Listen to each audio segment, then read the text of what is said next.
मैं कहता हूँ खरी खरी में आप सबका हार्दिक स्वागत है। बाबा जी की ओर से, डिवाइन महाकाल की ओर से, मेरी ओर से और गुरु माँ की ओर से आप सबको ढेर सारे आशीर्वाद। सुखी रहो, खुश रहो और आगे बढ़ो जीवन में। सनातन धर्म की जब हम बात करते हैं तो हमें गुरु की बात भी याद आती है। सनातन धर्म सबको स्वीकार करता है। ऐसे देखे तो सबसे पहले 3 गुरु थे। बृहस्पति जी देवों के गुरु, शुक्राचार्य जी दानवों के गुरु और अगस्त्य ऋषि मानवों के गुरु। और ये तीनों गुरु अमर होने की विद्या जानते थे। बृहस्पति जी ने देवों को ये विद्या सिखाई और देव अमर हो गए।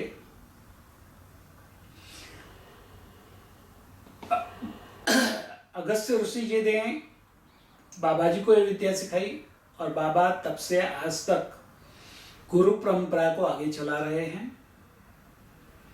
और शुक्राचार्य जो दानवों के गुरु थे, जब राम और रावण का युद्ध चल रहा था तब रावण को पता चल गया कि वो अभी मरने वाला है, उसे कोई नहीं बचा सकता, सिर्फ उनके गुरु शुक्राचार्य जी। यदि शुक्राचार्य जी रावण को अमर होने की विद्या सिखा देते हैं तो राम रावण को नहीं मार सकते।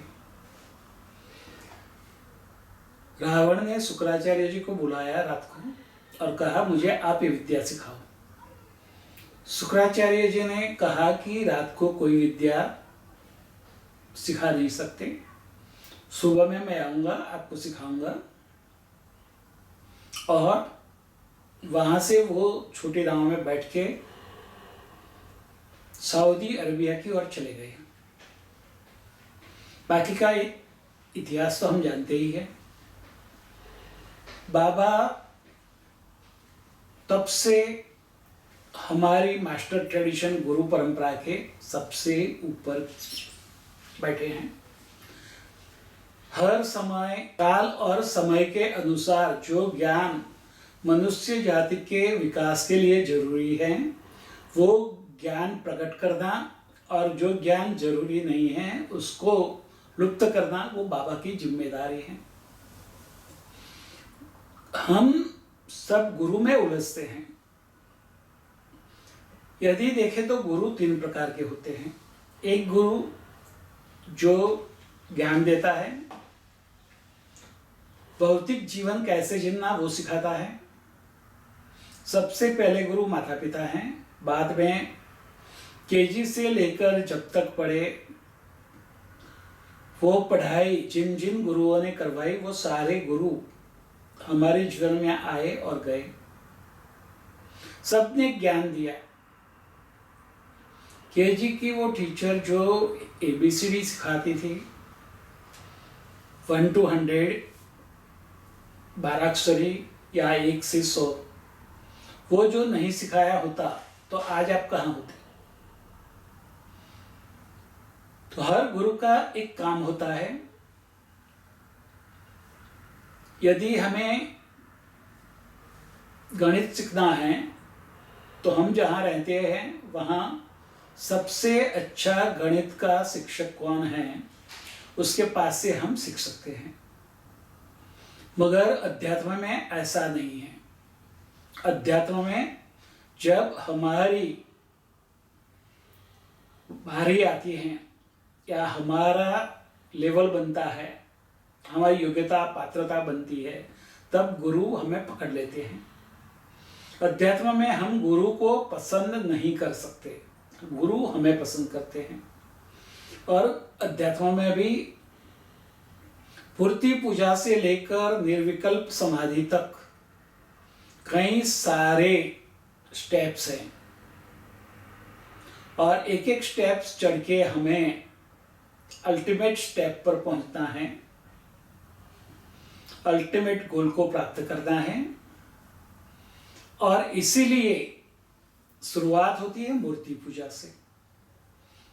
आपकी जो प्रकृति है वो प्रकृति के हिसाब से आपके इष्ट देव तय होते हैं और वो इष्ट देव की प्रतिमा की पूजा करना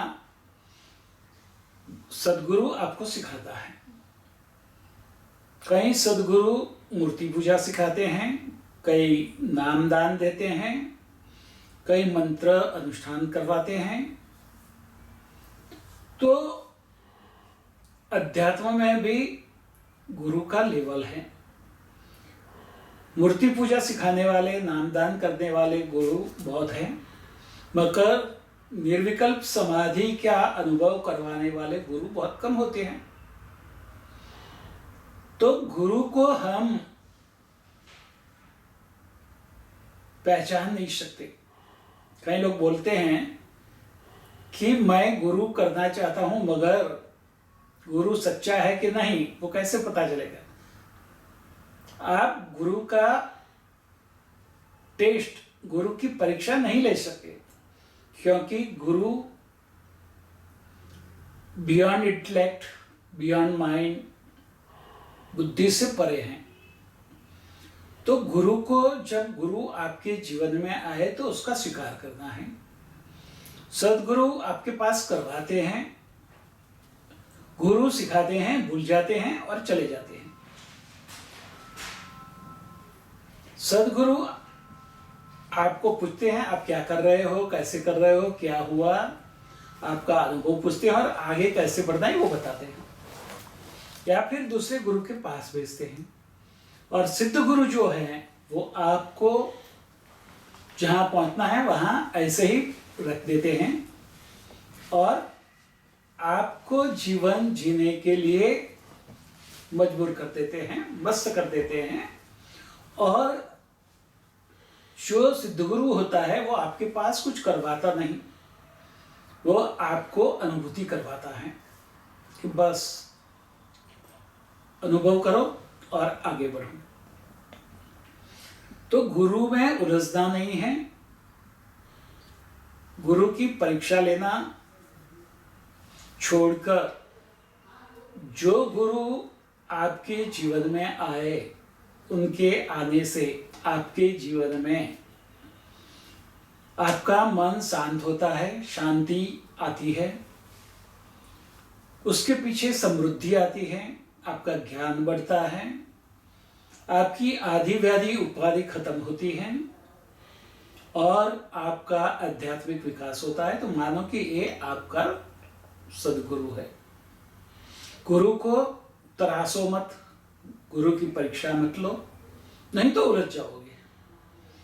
तो गुरु में उलझना नहीं है। गुरु परंपरा से हटके कोई ज्ञान में आगे नहीं बढ़ सकता, ज्ञान की अनुभूति नहीं कर सकता है। हाँ, उसको इंफॉर्मेशन मिल सकती है, माहिती मिल सकती है, उसको उसके नॉलेज में वृद्धि हो सकती है, मगर उसका जो अनुभव है, जो अनुभूति है, उसका जो विवेक है वो आगे नहीं बढ़ता।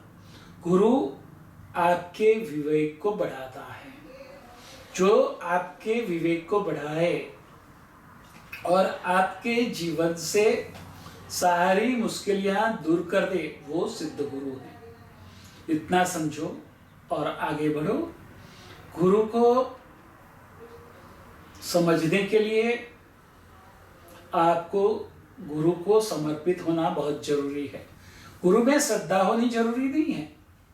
श्रद्धा रखोगे, नहीं रखोगे तो भी गुरु आपका काम करेगा, मगर आप जितना समर्पित होंगे उतना ज्यादा और जल्दी से आप आपके मुकाम तक, अल्टीमेट गोल तक आगे बढ़ोगे।